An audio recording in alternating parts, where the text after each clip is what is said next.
So let's talk a little bit about affirmations. What do you do in the morning? Well, this is my one embarrassing thing that you're going to bring out. Of course. This guy is the worst. It's so If you ever get a fantastic. chance to do business with him, don't. I'm telling you. Well, He brings out all your great. stuff. That's But great. I have a little kind of mantra that I say. What is it? Probably 30 times a day, but I say it in my head a lot of times. But if I'm in the car and I'm going to a real big appointment or something like that, I don't have the radio on. Right. God forbid, I don't have the news on. I don't have any of that. I have my little mantra going on in my head, and it goes like this. I lead, not follow. I believe, not doubt. I create, not destroy. I make the news. I don't watch the news. I'm a leader. I'm a force for good. I'm a force for God. I set the standard. I defy the odds. I stand up. I take charge. I win. And I got to stand up now. I mean, you got to stand up after you say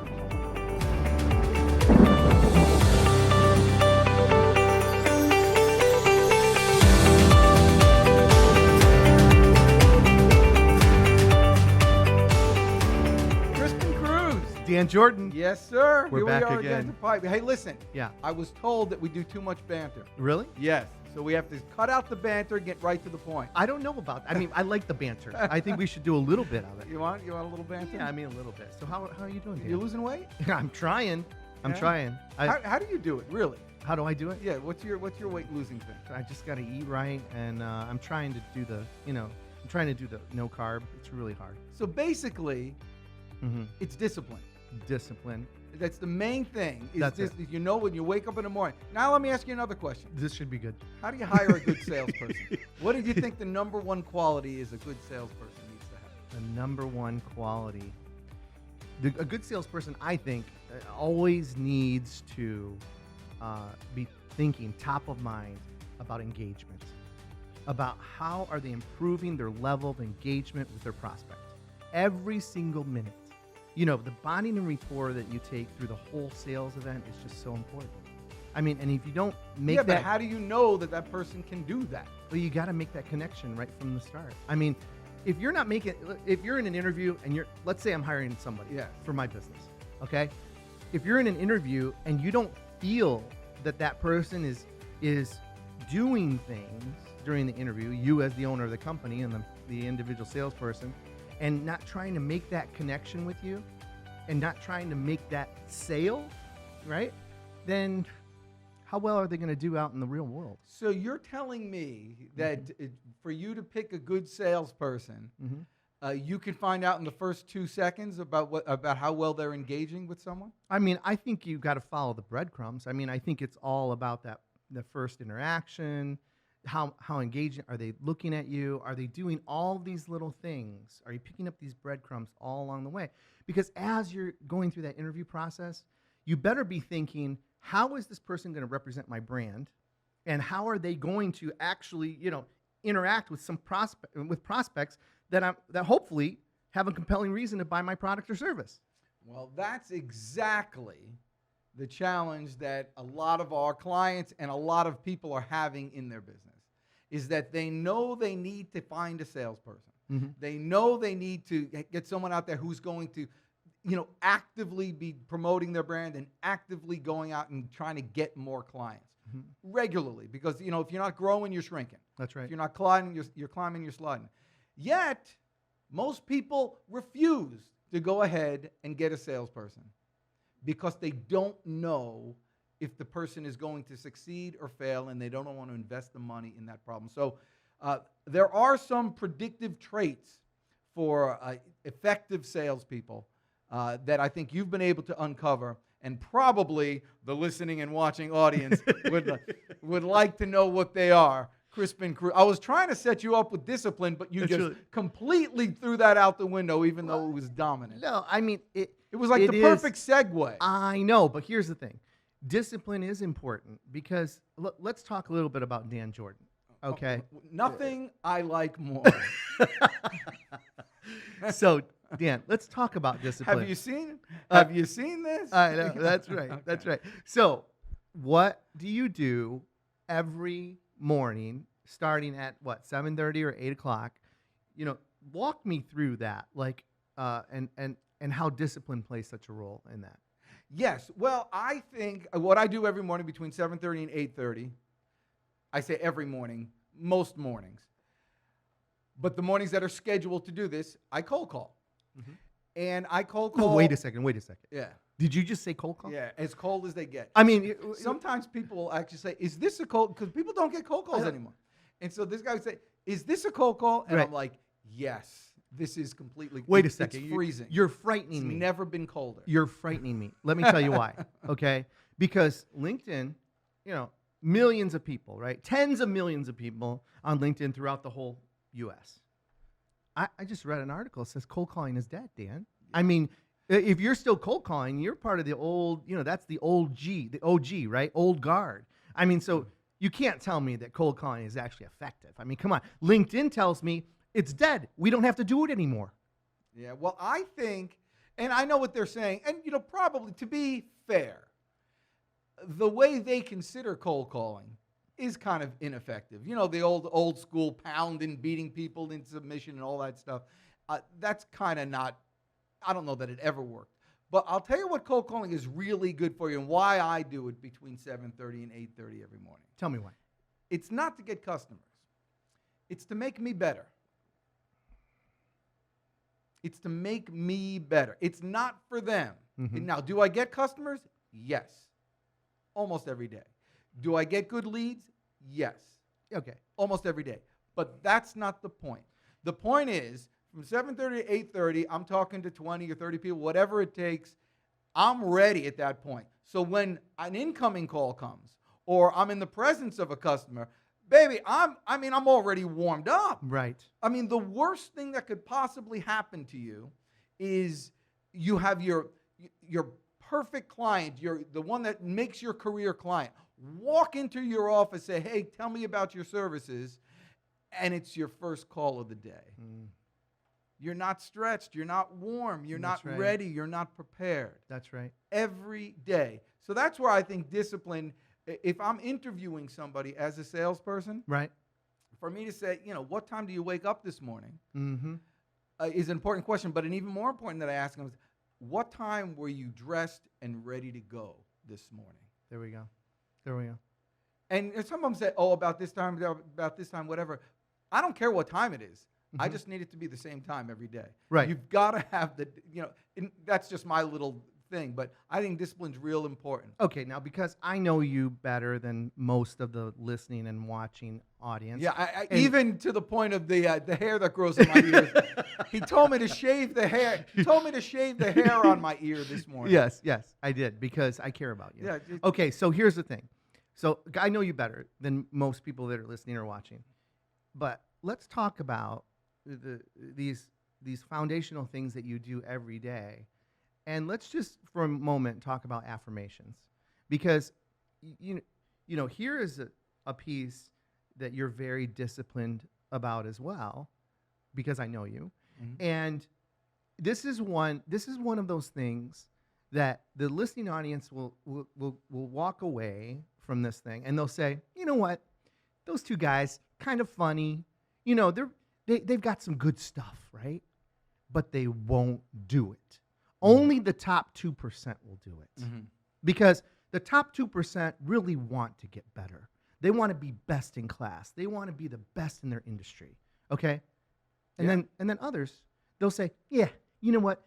Some pretty good ideas there. Maybe I'll try a little something, but I'm just going to continue to do what I've done for my whole life. So yeah, that's the kiss of death. It's the kiss of death. When people say, oh, I've been doing this forever. Right. Well, listen, you've been average forever. Average forever. That's great. So let's talk a little bit about affirmations. What do you do in the morning? Well, this is my one embarrassing thing that you're going to bring out. Of course. This guy is the worst. It's so If you ever get a chance to do business with him, don't. I'm telling you. He brings out all your stuff. That's but great. I have a little kind of mantra that I say. What is it? Probably 30 times a day, but I say it in my head a lot of times. But if I'm in the car and I'm going to a real big appointment or something like that, I don't have the radio on. Right. God forbid, I don't have the news on. I don't have any of that. I have my little mantra going on in my head, and it goes like this. I lead, not follow. I believe, not doubt. I create, not destroy. I make the news. I don't watch the news. I'm a leader. I'm a force for good. I'm a force for God. I set the standard. I defy the odds. I stand up. I take charge. I win. And I got to stand up now. I mean, you got to stand up after you say it. And you put your arms in the air, and that's it. And that's what you say. I said, lead not follow, believe not that. I create. Now, I make the news. I don't watch it. I'm a leader. I'm a force for good. And you go. Right. And that's what's in my head. And that's what gets me. Now, those are your words. Yeah. Now, we would encourage those that work with us and those that we help to train and coach, and then those that we help to grow their business. We would encourage them to come up with in their own words, their own dialogue, the way they talk, the things that inspire them, right? But well, more important, I'm going to cut you off here because I do that. But go ahead. But it's not necessarily as important what you say, but what you're not saying. See, while you're saying I lead, not follow, you're not saying I'm worried about the future.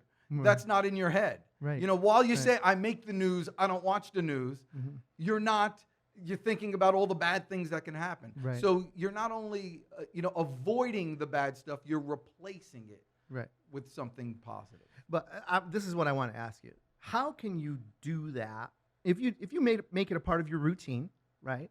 How can you do that and not feel good afterwards? It's impossible. It's impossible. All right. It's the same reason why when I answer the phone, before I answer the phone, I smile at the phone like a goofball. And then when you answer, hello, this is Dan, how may I help you? You sound different. Right. 4 out of 5 times someone says, oh, you're having a good day today. Right. No, you putz. I just smiled at the phone. That's all I have. You don't know what's going on. I'm just smiling at the phone. That's right. You can't be in a bad mood when you're smiling. No, you can't. That's right. It's against the law. Yeah. So I love it. So when we talk about discipline, see, these are all the things people sometimes they get it wrong. Like they think, oh, discipline, then I need to schedule my day. I need to do all this stuff. I need to, make a huge list. All of these things, and then they get buried in that, and guess what? They never deliver any of it. It never happens, right?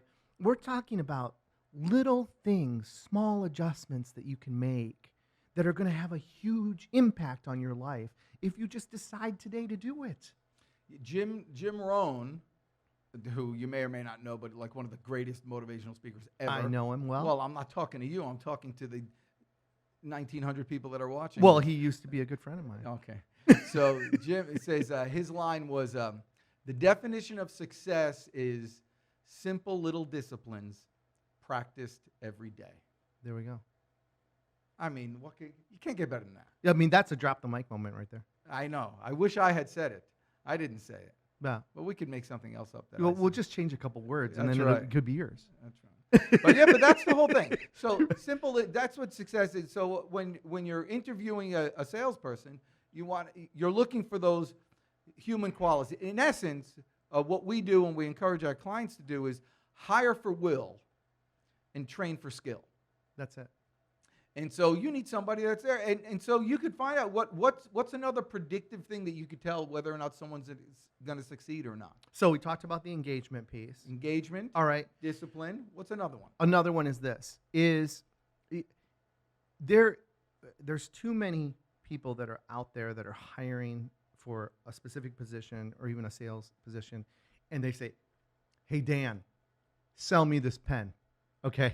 All right. And it's just like, who does that? Okay. Yeah. Have a conversation with the person.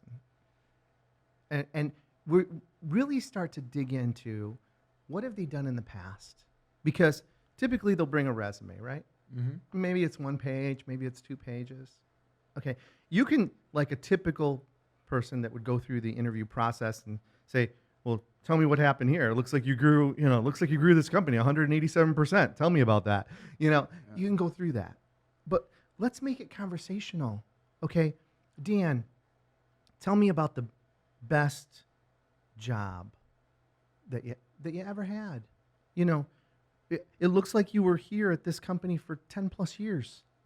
And now when I look through the rest of your resume, it looks kind of hit and miss, right? So seems like you had a home here. Tell me about that. Why were you there for 10 years? What was the environment like? What was the culture like? What inspired you? What did you like about the company? What didn't you like about it? Yeah, Okay, but here's a real question. What happens, salespeople are good liars. right? How do you weed through that? I mean, I can make up stories about that stuff all day long. Sure, you could. And I'm not saying that they won't, but the more that you try to connect with them and the more that you are really, tonality is important, you're having a conversation, they're your prospect. You're trying to find someone for your business. I mean, just like Yeah. every day you're out there trying to find prospects you can turn into clients for your company.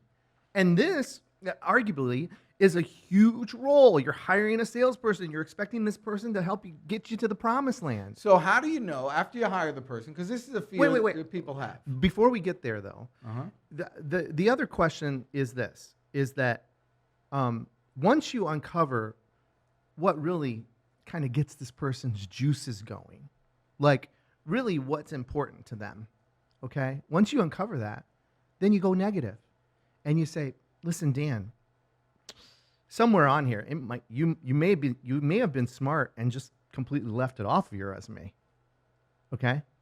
It may not even be here, but somewhere in your past history, you were with a company, and it took every ounce of energy just for you to get out of bed in the morning to get to work because you were so miserable there. Tell me what that looked like. Help me understand, why were you not happy? Because we don't want to reproduce that here, right? And so help me understand why. And so when you're asking those types of questions, the propensity for the individual salesperson to lie to you probably goes down quite a bit because you're really asking them what makes them happy and what don't they like. And now you're trying to figure out what type of culture and environment do I have for this individual that they will perform at a very high rate. What are you thinking about? What I'm thinking, I'm thinking about, okay, this is the perfect environment. This is the perfect, type of people I like to work with. All that stuff is great. How do you know if they're going to perform well? How do you know?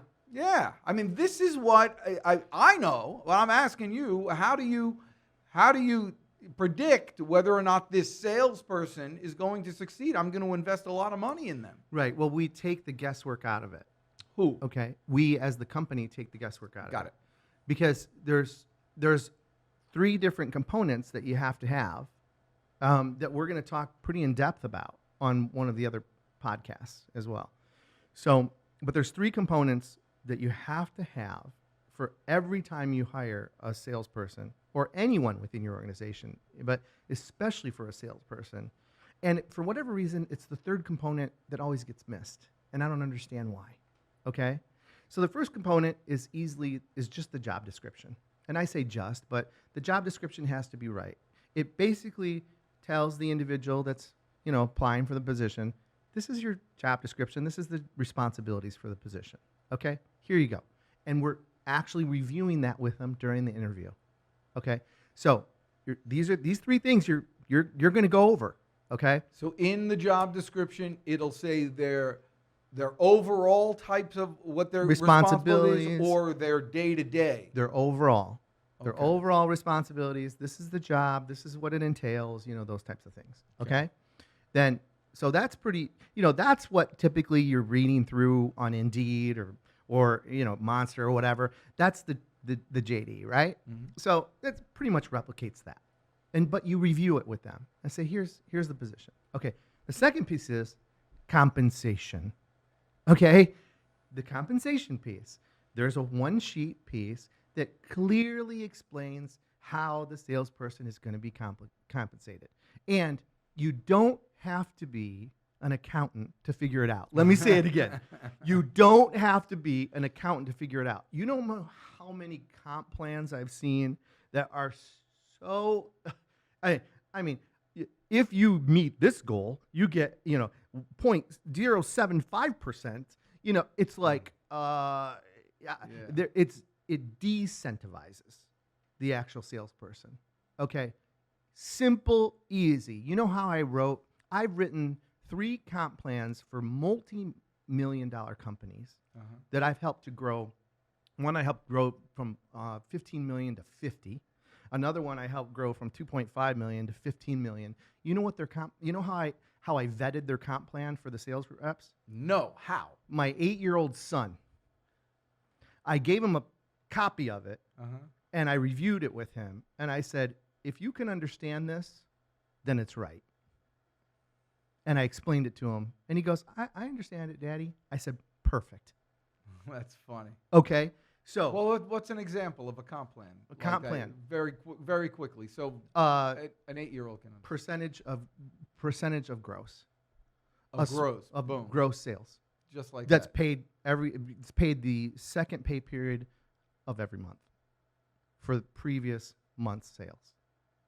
Receivables. Okay, so they have to pay first. Yeah. Boom. Easy enough. Easy enough. You know? So let's do it. And whatever that number is, you know, and whatever the comp plan now I know there's different products and margins. I get that. You know, I can see the comments coming in right now. Yeah. Well, you know, we've got, you know, specific products and services. We can't do it over, you know. Some are more profitable than others. Yeah, and all this stuff, right?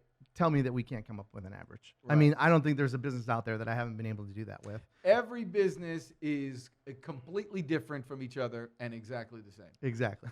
Yeah. So that's the second piece. So what we're going to do during the interview, we're going, especially with the salesperson, we're going to review the comp plan and we're going to have it outlined. This is it, baby. This is how you're going to make money. Okay? What's the third piece? KBIs. KBIs. What is a KBI, Dan? Kibby. Yeah. What's a KBI? We hear of KPIs, but we've instilled a whole foundational process around KBIs. Tell the listening audience what those are. Well, KBIs are, instead of key performance indicators, they're key behavior indicators. We've come to the conclusion that if we see the behaviors very quickly, we know the results they're going to be.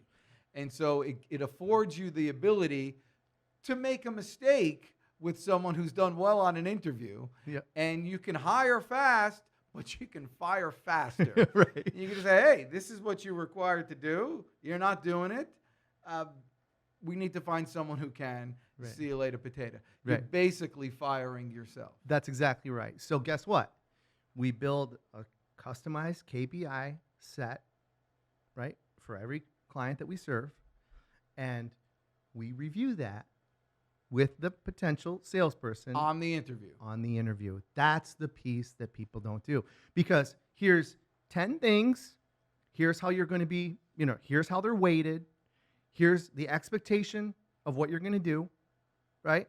And then this is basically the job. This is telling you these are the things that we want you to do daily, weekly, monthly, and if you do this, you're going to be successful. You're going to be successful with us. Here's your quota. Here's the number of calls that we're expecting you to make. Here are the number of closed accounts that we're expecting you to have. You know, we set all of those KBIs up, and we show the person, you know, the salesperson in the interview, and we say, this is really the meat and potatoes of the job. You like it? It's okay. Yeah, if you think you can do it, and you feel confident that you can meet these goals, great. If you don't think you can't do, you don't think you can do it, Dan, it's okay. No is okay. Right. You know, we just don't have it fit. So you said something interesting about you set the expectations of what they're supposed to do. Mm-hmm. Where do you come up with these expectations? You know, I understand there are many companies we work with, they've grown large, $10 million company, but the owner is deeply involved and probably the main producer there. Mm-hmm. And there are some companies that are kind of just starts up and they just come up with how much a person is supposed to do. That's right. So where do you come up with these expectations, and are they realistic? Well, that's what we have to do. I mean, we come in as Sales Arbiter, and we try to understand, how did you get to where you're at today? You know, you're doing 10 million in revenue. Yeah, that didn't happen by accident, right? So we're looking at the things that have worked. We're looking also at the things that you tried that have failed. You know, we're really going through to try to understand what has driven the success of the organization, and then we're gonna try and replicate that. And then we're also going to add in our own experiences that we know and that are trusted, proven processes that we know are going to help you grow. You know, that's it. Yeah, because the worst thing that can happen is you expect somebody, here's somebody who's never sold $20,000 a month ever, but Right. they're expecting their salesperson to sell $20,000 a month. You should be able to do it because you're doing nothing else but selling, and I'm doing all this other stuff. This is what you hear. Right. You hear this all the time. Right, and that's all about expectation setting and making sure the goals are right. And those are all the things that we have to go through. But if you're not doing that piece, that I'm telling you, businesses that are between 2 and 10 million, they haven't built the KBI. You know, they're not reviewing that right from the rip. So then that salesperson knows exactly. Now they know exactly what the role is for the position. They know exactly what the compensation looks like, and they know exactly how to do the job and what's expected of them. And now you've kind of flipped it. You know, you've kind of flipped the interview on. Do you really want this? Do you want it? I mean, because if you don't want it and you don't think you can do it, then there's no reason for us to talk. You know, there's really isn't, because this is going to be the job. And if you're going to come in and you're going to be miserable at doing this stuff because that's not really part of who you are or what you like to do or whatever that looks like, then let's not waste each other's time. I mean, you're using the same process that you would use to attract good talent. You're using that same sales process that we teach that you would to attract customers. It's the same thing. So you put a high priority on hiring the right person on the interview. Mm-hmm. So no matter what their paper, so are you more likely to interview people that don't have a good resume? Yes, I absolutely am. I'm more likely to do that, especially if I once got a job because my resume. I got an interview and a job because my resume was so terrible. The guy actually said, I just wanted to meet the person that would put forth a resume like this. I look past the resume, the words. It's just a printed document to me, of where you've kind of, where the roadmap that's led you to our door, okay? And I want to uncover that, and I want to look at it. I want to just understand it. Now, there have been times where I've been in an interview, and I just realized that this person just doesn't have it. They're not engaging. They just can't. They just shouldn't be in sales. They're just not a salesperson. Yeah, you don't and need to change. Their identity is too strong. They can't move into that role. What does that mean? Their identity. Who they are, who they become because of their experiences that they've had in their lives. It's just too strong to play the role of a salesperson. There's no way that they can really separate it. So what would you say to a company, a person, an owner, a hiring manager who really needs to find a salesperson and really needs to get the business going, but is just kind of stuck and doesn't know where to start? Yeah. What would you tell them to do? You better pick up the phone and call us. Yes. Because you can listen. We know what we do, right?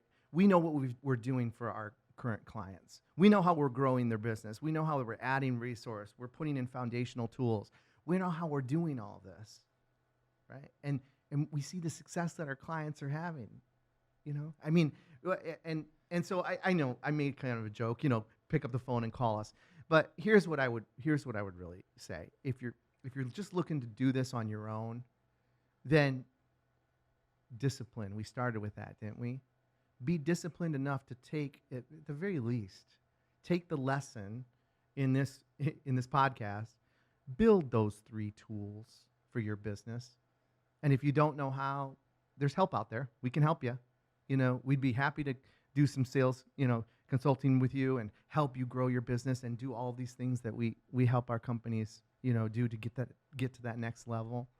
But at the very least, let's try something different.